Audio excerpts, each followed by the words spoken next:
Bismillah ar-Rahman ar-Rahim, salam alaikum wa rahmatullahi ta'ala wa barakatuhu, amis du jour, bonjour, et amis du soir, bonsoir, que la paix soit avec vous, où que vous soyez, qui que vous soyez, soyez la bienvenue sur cette humble chaîne, qui ne représente absolument rien du tout, sauf pour les gens qui savent ce qui se passe dedans. Il y a un internaute qui m'a posé une question et donc bon, on est bien au courant que je répète encore une fois pour tout le monde que je suis comme vous, je n'ai rien de plus que vous, je ne suis pas un professeur, sauf que j'ai découvert des trucs que je vous transmets. Après, vous pouvez jeter, vous pouvez garder, vous pouvez chercher, mais sachez que la traduction du Coran est complètement faussée. Pourquoi? Parce que l'arabe ne se traduit pas. Il se comprend. Il ne se traduit pas, il se comprend. Je vous ai dit que le Coran a été révélé en arabe.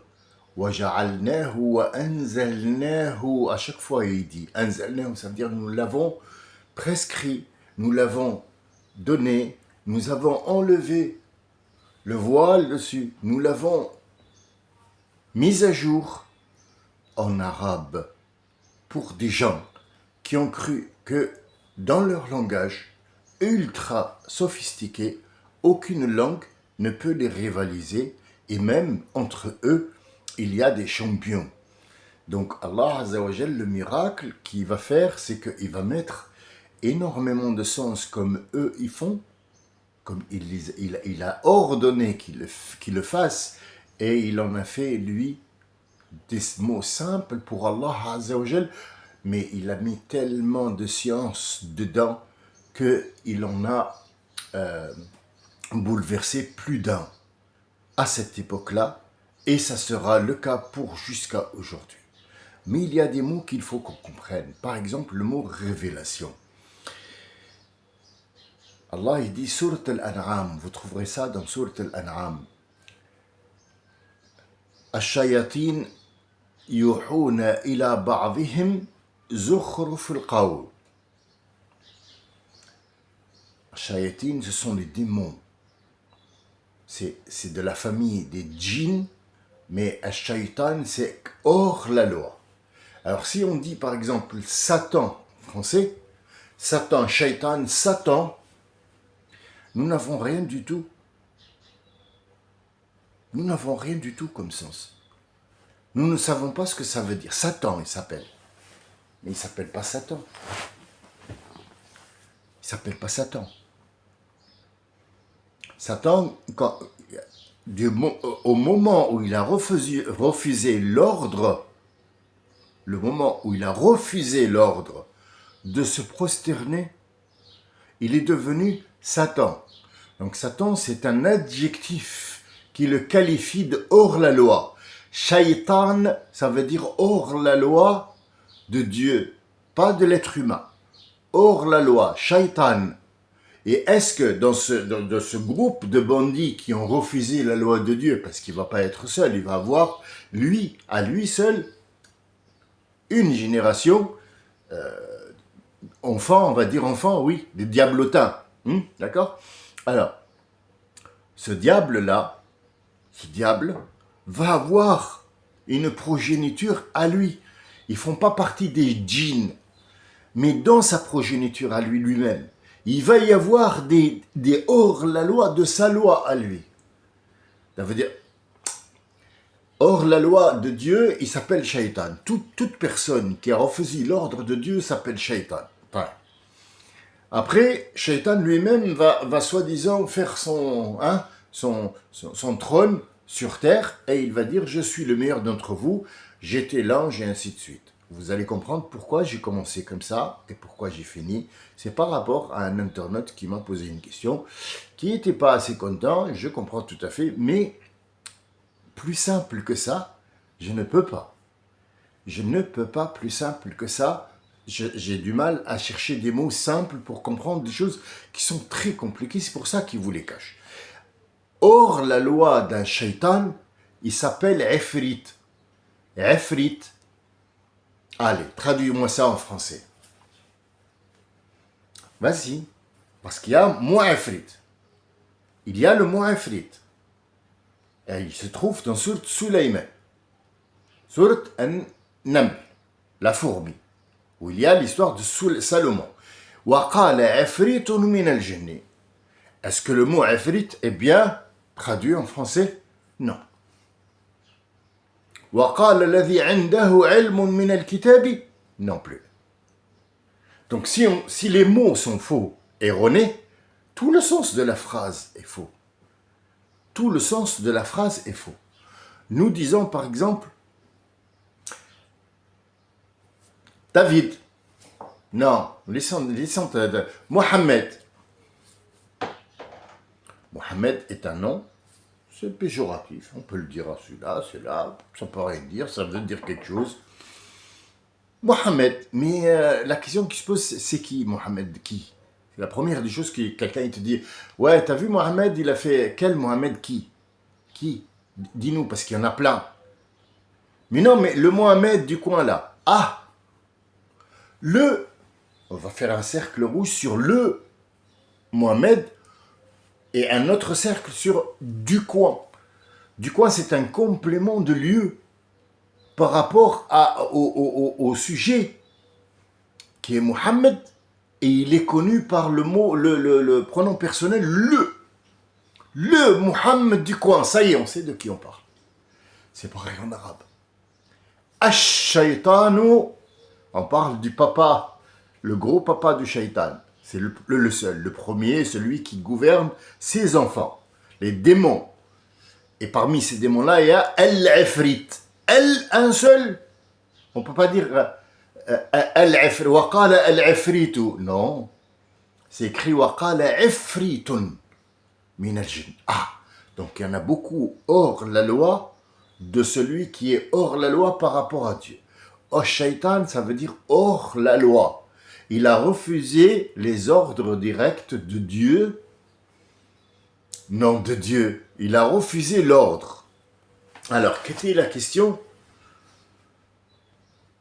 de notre ami l'internaute qui a posé la question? Est-ce que Satan, quand Ève et Adam sont sortis du truc, est-ce que c'est un serpent qui est allé leur parler et ils ont mangé une pomme? Alors, qu'est-ce que c'est que ces conneries de pommes et de poires et de bananes? C'est quoi cette histoire? D'abord, Al-Qur'an a dit shajara. Wa shajara en arabe, c'est quelque chose qui a un tronc. Si cet arbre a un tronc, c'est qu'il y a de la sève. Et pour avoir de la sève, il faut voir de la terre et de l'eau. Donc si vous voulez lire le Coran, c'est un lieu où tout est propice pour qu'il y ait de la vie. Regardez, plus simple que ça, je ne peux pas.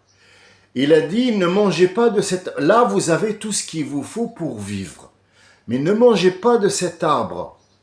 Arbre, il n'a pas dit arbre du paradis. Non, il a dit, ne mangez pas de cet arbre. Arbre veut dire tronc, veut dire feuillage, et peut-être veut dire aussi fruit. Mais pour le fruit, il faut du vent, et il faut un pollinisateur, et il faut des fourmis, et il faut de l'azote, du machin, d'un truc dans la terre. Or, là, tout ça n'est pas encore prêt. Pourquoi? Parce que Adam n'a pas encore fait un transit abdominal. Pour qu'il y ait cette abeille et toute cette chaîne alimentaire qu'on a, il faut d'abord que Adam puisse avoir un transit.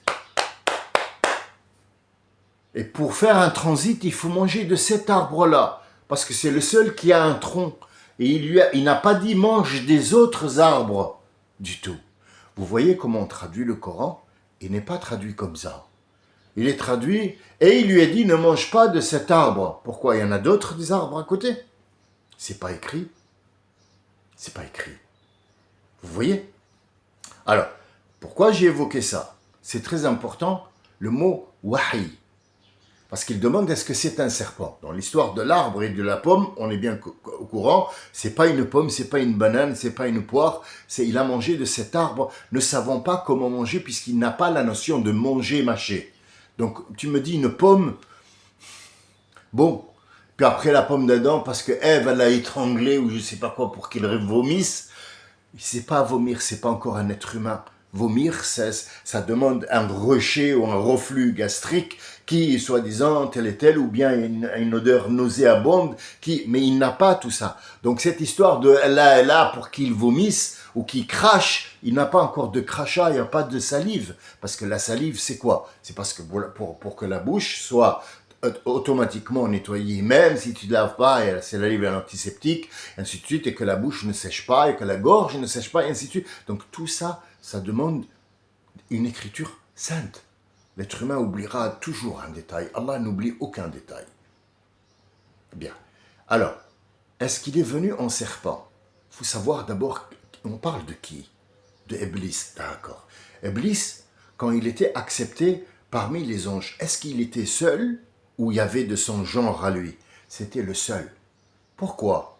Parce que tous, ils avaient l'air, je ne trouve pas le mot, mais démentiels. C'est-à-dire, ils étaient djinns, ils prenaient des formes différentes. En fait, ils n'avaient pas un visage, mais apparemment, leur visage, leur vrai visage, il fait peur. C'est-à-dire, ils sont démentiels, ils sont fabriqués à partir de soufre, donc ils peuvent être jaunes, rouges, bleus. Ça dépend, il y a des démons bleus, on appelle Jinn Azraq, et il y a des démons qui sont rouges, c'est pas forcément tous rouges, mais ils sont différents de nous, ils n'ont pas de corps. Ils peuvent s'apparenter n'importe quel corps. Sauf Iblis. Pourquoi il a été autorisé à monter d'un ciel à un autre, que les djinns ne pouvaient pas faire ça, sauf lui? Parce qu'il était tellement soi-disant pieux à l'extérieur qu'il a pris une forme angélique par rapport aux siens. Il va être différencié de ses siens, il va avoir une forme angélique parce que Dieu va le mettre dans Zumrat al-Malaik, le groupe. Il fait partie des groupes des anges. Pourquoi ils disent l'ange déçu? Il faisait partie du groupe des anges parce qu'il avait forme angélique, mais pas comme les anges. Il avait forme angélique, forme, pas corps. Les anges n'ont pas de sexe, ils sont asexués. Ça veut dire que c'est une lumière, ce n'est pas un corps, c'est pas un corps comme le nôtre. Sauf que qui doivent apparaître sur terre, ils prennent forme, ils vous montrent, c'est une vue, c'est juste une vue, mais leur forme initiale, c'est de la lumière. Or l'autre, c'est du soufre. Il a une forme angélique pour qu'il ait le pouvoir, de naviguer dans ces cieux et monter dans des endroits où il n'y a personne qui monte sauf les anges. Donc il va être amené et appelé à se mettre dans les rangs pour se prosterner, non pas pour Adam, mais pour la création de Dieu. Et quand il va refuser l'ordre, il va être automatiquement maudit, ce qui va lui enlever sa forme angélique. Il va reprendre sa forme initiale qui n'est pas belle du tout. Donc, on ne peut pas le voir. Quand il est rentré dans cet endroit-là, il peut entrer puisque ce n'est pas le paradis. Si c'était le paradis, il ne rentrera pas puisqu'il est maudit. Quelqu'un qui est maudit ne peut pas rentrer au paradis. Et s'il rentre au paradis, c'est que tout est controversé dans le Coran. Tu comprends? C'est-à-dire qu'il faut absolument des années pour traduire les sens, parce qu'on a besoin de sens et non pas de mots. C'est bien de faire des versets. Et il lui a dit que, et l'autre il lui a dit, et que Dieu est grand, Allahu Akbar. C'est pas ça l'islam, c'est pas ça le Coran. C'est pas ça, c'est ce qu'il y a derrière en fait, c'est l'essence. Quand on comprend mieux le mot, on imagine mieux la scène, et donc on a plus ou à y croire, ou encore chercher et creuser. Et tant tu cherches, et tant tu creuses, et tant tu trouves. C'est ce qu'il faut comprendre. Quand il va rentrer dans cet endroit qui est, soi-disant, paradisiaque, Adam ne va pas le voir. Parce qu'il ne veut pas que Adam le voie sur sa forme. Je vous ai expliqué l'autre fois que la vision de l'être humain peut emprisonner ce démon. Si jamais l'un de vous tombe les yeux dans les yeux d'un démon, il ne pourra pas reprendre sa forme initiale. S'il se transforme en chaise, je dis n'importe quoi, en chaise, et qu'il tombe sur ton œil, et que tu décides de casser cette chaise, c'est que tu l'as tué. Mais leur mort est lente, très lente. Ils vivent des milliers d'années. C'est pas quoi, ils n'ont pas la notion du temps. Dans l'autre dimension qui est avec nous, il n'y a pas la notion du temps. C'est pour ça qu'on ne peut pas y aller, nous. Mais eux, ils peuvent rentrer chez nous et ressentir l'effet du temps et repartir dans là où il n'y a pas d'effet de temps, il n'y a pas de forme physique. C'est pour ça qu'il n'y a pas un homme qui a, soi-disant, il est marié avec une djinnoun ou une femme qui est mariée avec un djinn ou je sais pas quoi, elle a eu des enfants. C'est pas possible. Le corps de l'être humain n'est pas le corps et la dimension n'est pas la même. Donc elle peut pas vivre dans sa dimension. Lui ne peut pas vivre plus d'un temps bien limité et il doit repartir dans sa dimension à lui. Donc il ne respire pas comme nous. Il n'a pas besoin des mêmes aliments que nous, mais il a besoin d'énergie que nous produisons, que nous avons. Donc lui, il puise dedans en fait et il mange sans manger. On est bien d'accord? Voilà. Bien. Alors, revenons au paradis. Au paradis, il va lui susurrer. Le susurrer, on a commencé avec, et Inch'Allah, on va finir avec. Je ne vais pas être long pour que soit clair pour cet internaute, notre ami qui a posé la question et qui a un petit peu, il veut absolument savoir pour être sûr, et pour moi, franchement, je le fais avec plaisir, Voilà. Il est allé se cacher, il ne veut pas que Adam le voie sur sa forme, parce qu'il n'y a même pas un laps de temps, donc il n'y a pas de temps, hein. Le temps est absent. Mais nous, comme étant être humain, on doit absolument avoir des références. La référence, c'est, il n'y a même pas une seconde ou une heure ou une journée où il a refusé de se prosterner. Il lui a dit, je jure sur ta grandeur que je le ferai souffrir, lui et sa famille, et je sais pas quoi, et ses enfants et machin. Donc il l'a insulté, et quand il est rentré dans cet endroit paradisiaque, Dieu il lui a dit, Surta, vous trouverez ça dans Surta, il lui a dit, Ed, est-ce que tu as vu ce qu'il a dit tout à l'heure? Tu as bien entendu ce qu'il a dit. Il va te faire sortir, toi et ton épouse. Il n'a pas dit femme, il a dit Anta wa zawjuka la yukhrijannakuma, toi et ton épouse de ce paradis. Ce paradis-là, en fait, qu'est-ce que ça veut dire sortir du paradis? C'est comme quelqu'un qui se présente comme par exemple Elon Musk, autorité, argent, SpaceX, machin truc, et du jour au lendemain, il est devant le Monoprix, ou appelez-le comme vous voulez, Mammouth ou je sais pas quoi, ou supermarché, et il est en train de maudire, tout le monde le reconnaît, ah, Elon Musk, tiens, donne-lui, attends, tiens, oh, c'est pas méchant, hein, attends, un petit crachat. Vous voyez, l'image que je viens de donner ridicule maintenant, c'est la même. Il n'y a pas de ridicule. C'est ça.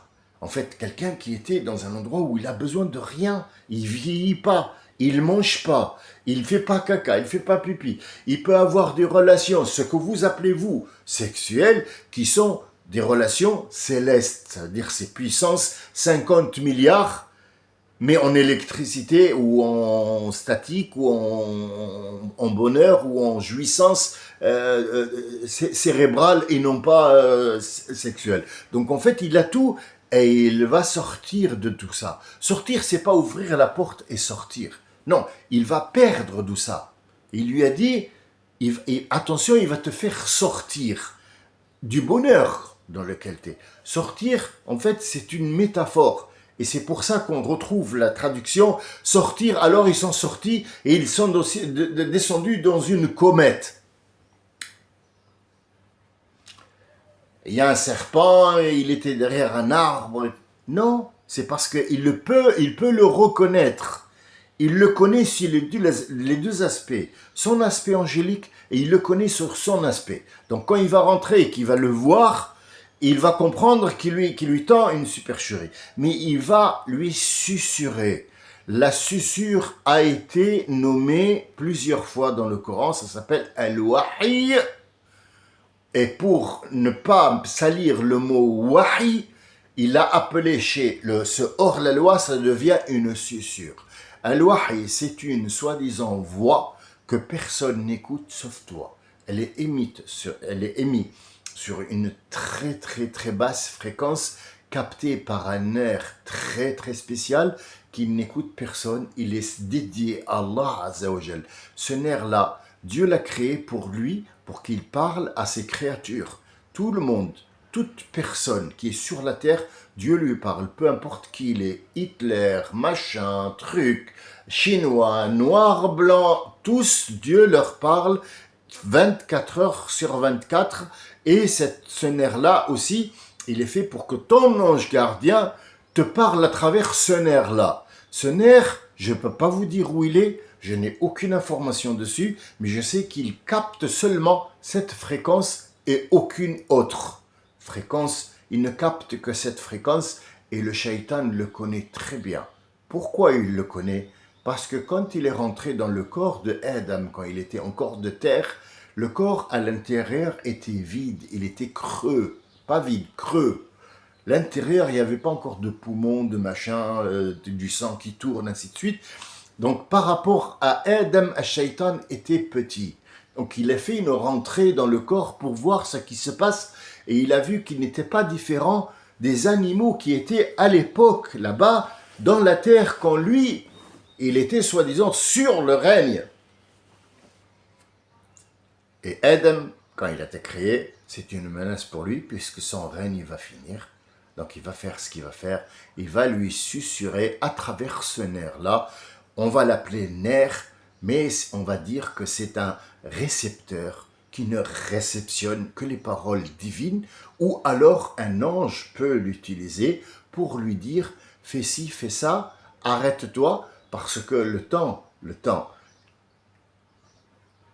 où il va s'arrêter, c'est un laps de secondes qui, s'il avait avancé, un frigo, un pot, un truc pourrait lui tomber sur la tête et il serait mort. Or, c'est pas son heure pour mourir. Donc, il va avoir une révélation, al-wahi. Il va être وَأَوْحَيْنَا إِلَىٰ أُمِّ مُوسَىٰ اللَّهَ يُوحِي إِلَىٰ عِبَادِهِ. Et aussi, il a écrit الشياطين توحي بعضهم إلى بعض. Vous trouverez ça في سورة الأنعام. Les diables se révèlent entre eux des choses et entre lui et l'être humain. Il y a une révélation de faux et de mensonges. C'est écrit dans Surat Al-An'am, sauf que la traduction n'est pas fiable. Je viens de vous donner un détail bien précis de la scène, comment elle s'est déroulée, pourquoi du comment. C'est des preuves irréfutables. Après, si vous voulez que ce soit un serpent et une pomme, rôle jeunesse, allez. Moi, je dirais même que c'est un dragon de Komodo. Ouais, c'est plus... voilà, parce qu'un serpent... ouais, peut-être que, voilà, il a sang-froid. C'est ridicule, en fait. C'est ridicule. Nous savons que le serpent est un animal à sang-froid. Il a besoin de chaleur.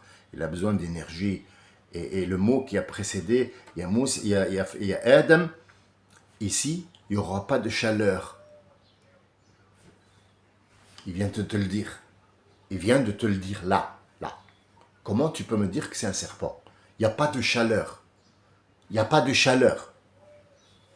Il n'y en a pas. Dans cet endroit-là, il n'y a pas de chaleur. Donc un serpent ne peut pas vivre. Il vient de te le dire. C'est pour ça que la traduction n'est pas fiable. Elle n'est pas fiable parce que le sens de l'arabe, il y a plusieurs sens. Quand tu écoutes, il te dit « Al-ba'ara tadullu ala al-ba'ir ». Franchement, c'est une phrase d'une simplicité.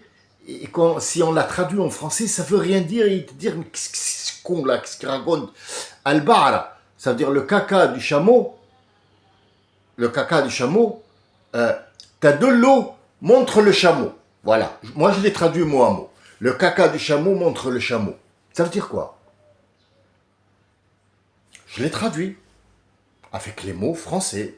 Imaginons que moi, je vais traduire ça. Ah, moi, je parle en français. Alors, les Arabes ne parlent pas en français. Ah, je vais donner. Qu'est-ce que vous avez dit?